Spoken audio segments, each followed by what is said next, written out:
Hey, what's up, guys? Welcome back to Soccermag. It has been a while, taking a break over December, lots of things that happened. Hope you guys have had a great start to the new year. And I am joined by Junaid Hardenberg. Today, we'll be doing a preview for Matchday 22 of the Premier League. And along the way, we'll do a little catch up and chat about some of the things that have happened or happening for some of the bigger teams. Maybe talk about their form, what's happening in the transfer markets. But yeah, without further ado, to sound fancy, we have the first game of this round, and I was looking at the stats before, and Newcastle are unbeaten. They've won 9 games in a row in all competitions, which is insane because it feels like at the start of the season they took a while to get off the ground. But obviously, Isak's in great form. I think their midfield is really, really strong at the moment. Defense is looking good. And I think this will be an exciting game. Bournemouth also, one of those teams where they're giving everyone a go at the moment. So I'm not sure what your thoughts are on that game or if you have anything. Yeah, surprisingly, Bournemouth haven't been doing too badly either. So I think, they'll pass 5 games. They're also unbeaten. Yeah. So this is going to be a really interesting game. 3 draws and 2 wins in the last 5 games for Bournemouth. So it should be a great game. Semenyo is also in great form. Yeah. So I think Newcastle take this one though. I agree. I think they're too strong for Bournemouth. Maybe a 2-0.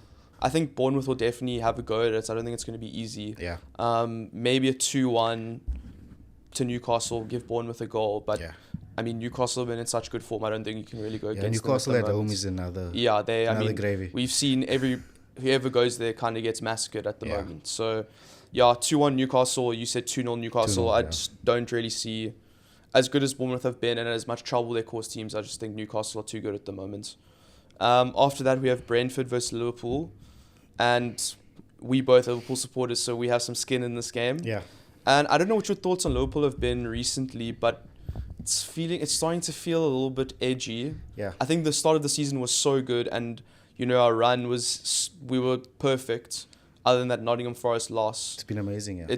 But something seems a bit different in just that Liverpool just seems so much more vulnerable. We're going it kind of reminds me of last season where we're going 1-0 down. Yeah. It feels like every single game. First half, very poor, just in every game. It just feels like the first half is not good enough. And then second half is making up for it, but it just feels like flashbacks of last season. I don't know what you're thinking. Yeah, it's like we're already being known now for second half, being a second half team where we improve in the second half. But I think every team is due a dip sometime during the season. I think this is our dip. It should get better. But fair play to Nottingham Forest. Yeah, that was insane. It was a great game. It was a great point for us. I think.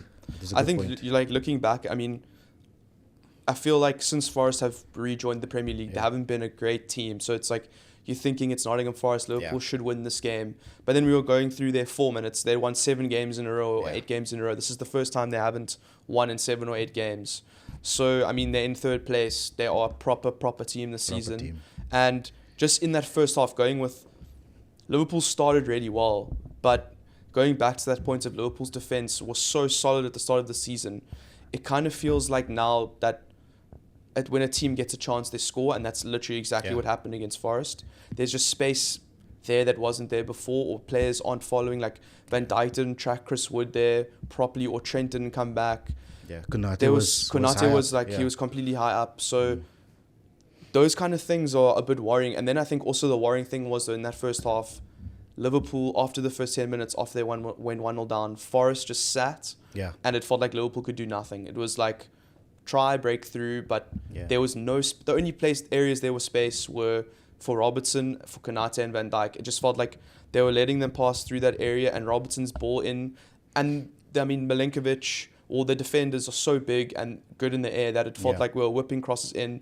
And unless it was inch perfect or they made a mistake, nothing was going to happen. They were really solid at the back. I think Szoboszlai, McAllister, Gravenberch, they couldn't get those passes through the lines. Salah and Gakpo also I also think Diaz dropping deep just wasn't working at all. Yeah. Because he was coming deep to fetch the ball and no one was following him. So it's like, what's the point?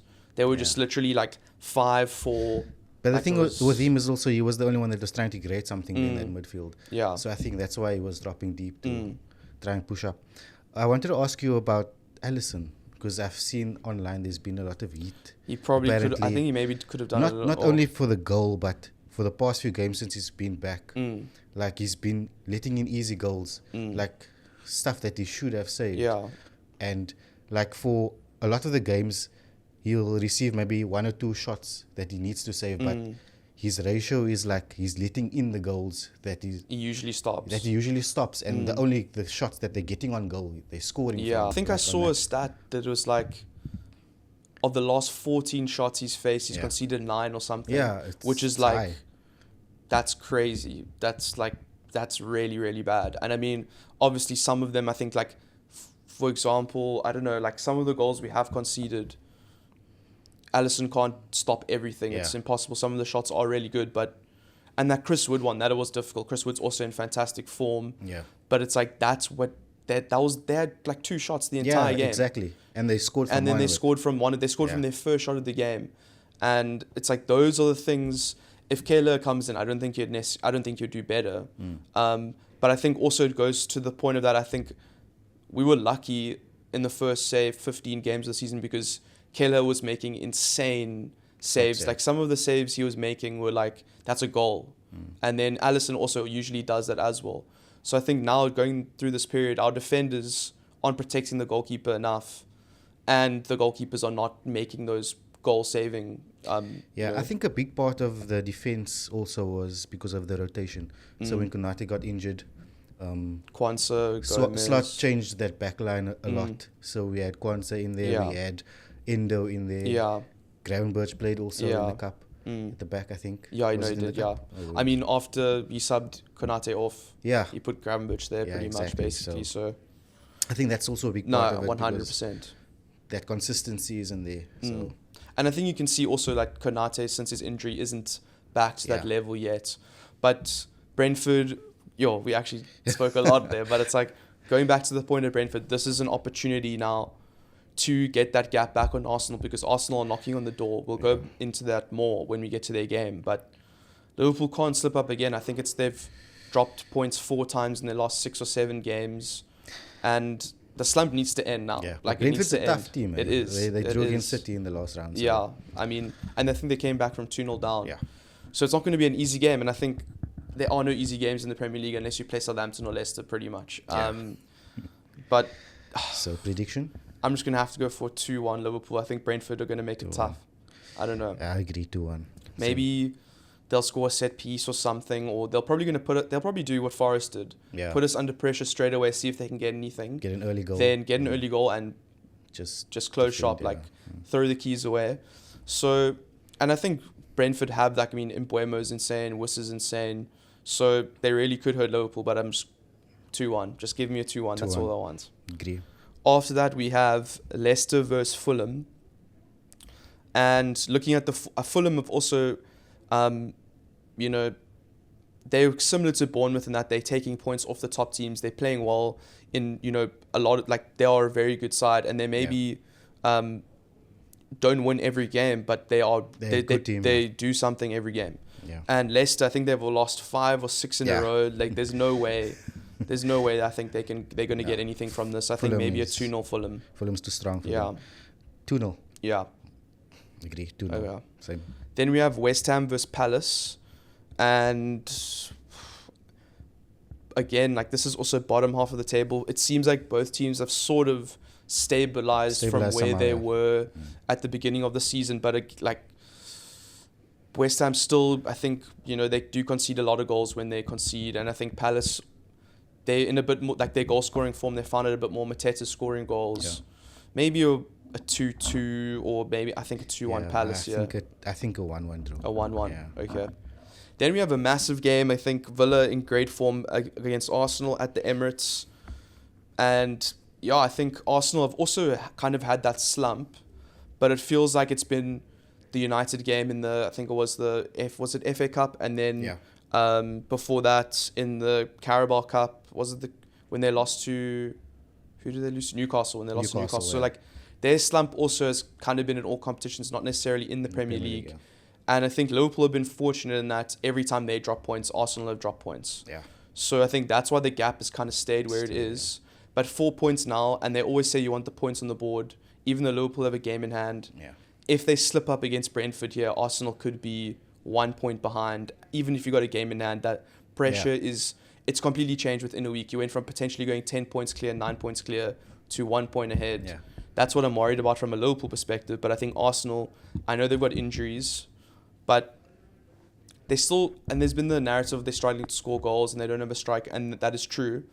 But I think they're still creating a lot of chances. And I think defensively they are still solid enough. I know they conceded first against Spurs, but that was also kind of a fluky goal, Son deflection. But I don't want Arsenal to win this game, I really don't. But I think I'm going to have to go for a 2-1 Arsenal. I think they're going to get a set-piece goal again. Set-piece goal. Villa, though, are in great form, and I think this will be... It's not going to be easy for Arsenal at all. I wouldn't be surprised if Villa won this game, but I just think Arsenal will probably edge it. I don't know what your thoughts are. Yeah, definitely. I think Arsenal edge it about 2-1, yeah. 1 goal difference. Villa's strong. Rodgers in good form. Yeah. Watson scored in the last game as well. So I think it's going to be a tough ask for Arsenal, but I think they'll do something. I'd like them to drop some points. Yeah, definitely. Somehow. And I think if they win this game, it'll be... If Liverpool drop points and they win this game, it's crazy. Title race is completely switched. Yeah. I think you think so? Oh, I think... Because then if Liverpool lose and they go 1 point behind, even though Liverpool have got a game in hand, I think Liverpool's games are flipping tough over the next... Yeah, and the game pretty in hand much is until the end of the season. It's a Merseyside derby, so...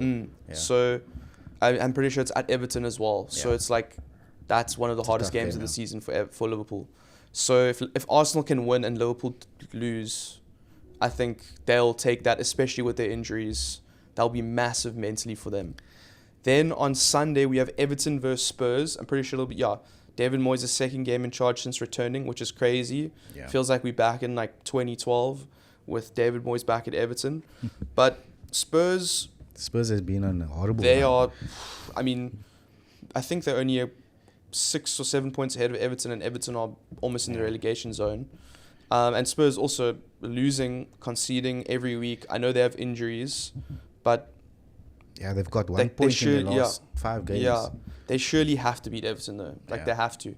I don't, Spurs just... I think they, against Arsenal last night, or at the time of filming last night, there are glimpses there. Like, they've got good players, but their team is very young. Yeah. I think they've got too much quality for Everton.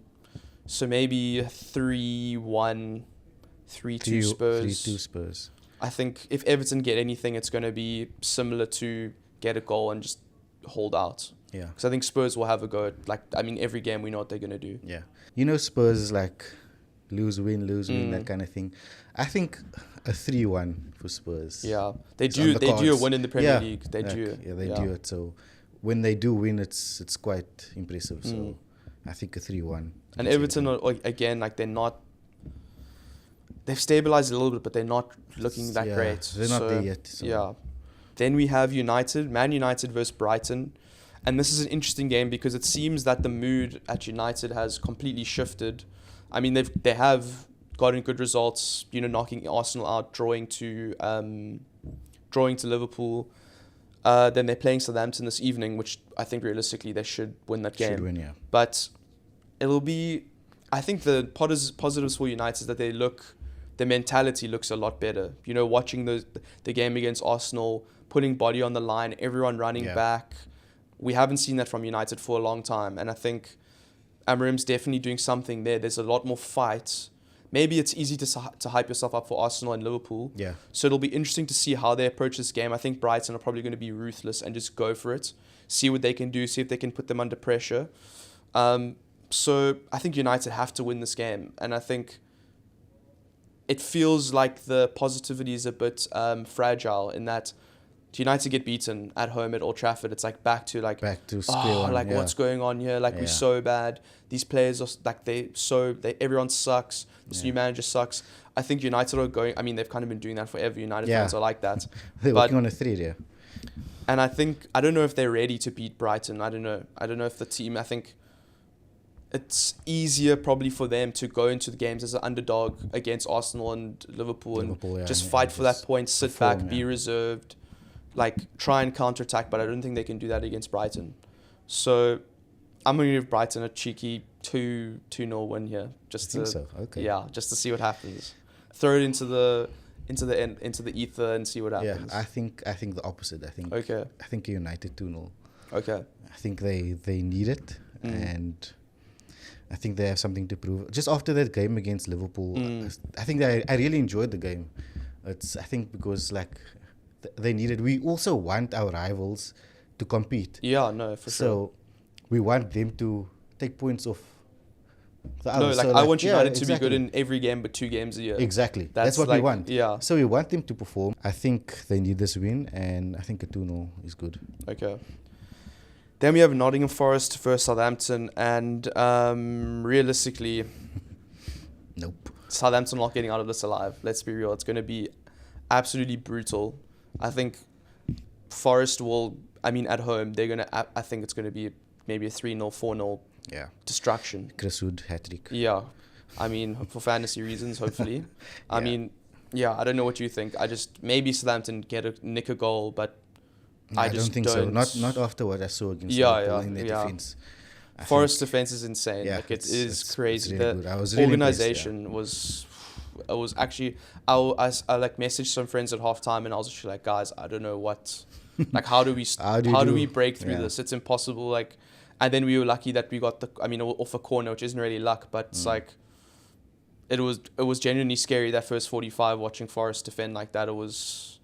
It felt like I'd never seen anything like it before. So I think 3-0, 4-0, Southampton take your whatever loss of the season.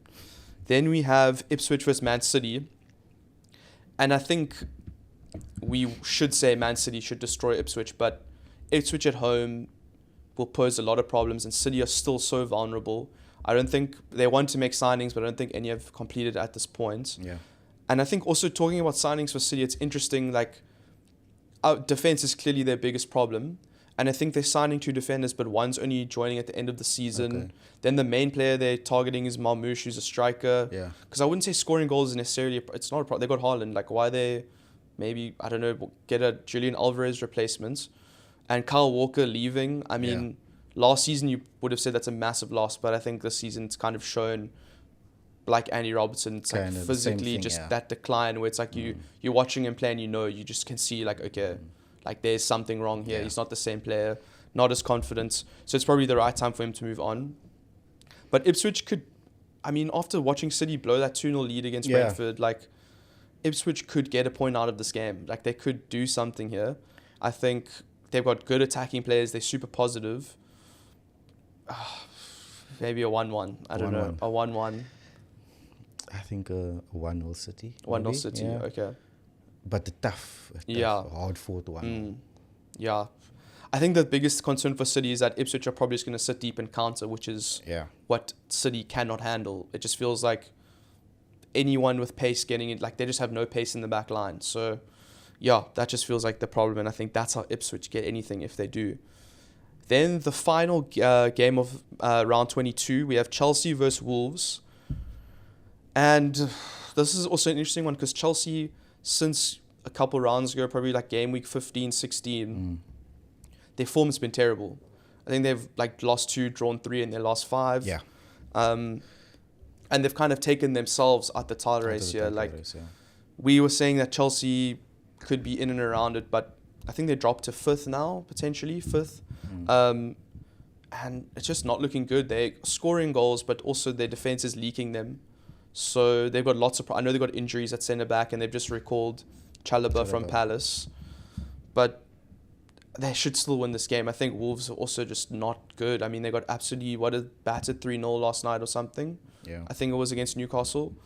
Newcastle are way better than Chelsea at the moment, though. So maybe a 2-1 Chelsea. They're at home. They have to turn it around at some point. But again, I don't know how confident Chelsea are at the moment. I think a 2-0 for Chelsea. Okay. Do you think Cole Palmer does anything? Because I know he's kind of been inconsistent these past couple of games. Probably for the past 7 or 8 games since he scored, was it that 4 goals in one game or something like that. It's kind of been on and off. And Yeah. Chelsea are obviously so reliant on him. You can see that, I mean, like we said, they've gotten 3 points out of their last 15. Yeah. That he's not doing everything, then they don't do anything at all. Nicholas Jackson's kind of dropped off the map a bit. No one else really seems to be creating. Where do their goals come from? Yeah, exactly. I mean, Sancho's not really bringing them. Neto, not really. So, yeah, it's an interesting one for them. Well, thanks for joining me, Junaid. And thanks for watching, guys. Welcome back. That has been Soccermag's preview for match week 22. Let us know your thoughts in the comments. As usual, are we stupid? Let us know. Who do you think do you think Arsenal will get to 1 point at the end of this week? Can Liverpool beat Brentford? And what do you think City will do? What do you think Spurs will do? And are United back? Let us know in the comments. Thanks again for watching. Thanks from Junaid. Thanks, Lord.